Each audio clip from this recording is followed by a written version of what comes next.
To resolve the Windows could not start the Windows audio service error, you can try a variety of methods to restore functionality. This issue often occurs due to problems with audio drivers, misconfigured services, or corrupted system files. Below are 7 effective solutions. Solution 1. Restart audio services. Restarting the Windows audio service is often the first step to fix this issue. Access the services window using the Run dialog and locate Windows Audio. Restart the service and ensure its startup type is set to automatic. This ensures the service runs whenever the computer starts, resolving issues caused by accidental service stoppage. Solution 2. Update audio drivers. Outdated or incompatible audio drivers are a common cause of audio service errors. Using Device Manager, update the drivers for your audio device. If no updates are available, consider downloading the latest drivers from the manufacturer's website. Updated drivers ensure compatibility with your system and can fix known bugs. Solution 3. Check service dependencies.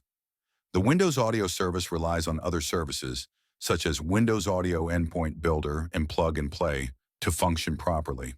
In the Services window, confirm these dependencies are running. If any required service is stopped, start it and set its startup type to automatic to ensure consistent operation. Solution 4. Run System File Checker. Corrupted system files can cause audio service issues. Running the System File Checker SFC scans and repairs these files. Open Command Prompt with administrative privileges and execute the SFC/SCANNOW command.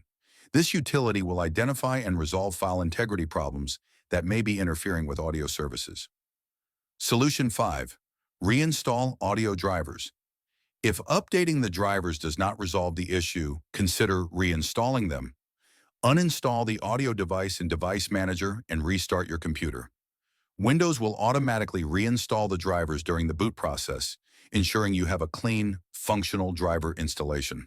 By following these steps, you should be able to fix the Windows could not start the Windows audio service error and restore sound functionality to your system.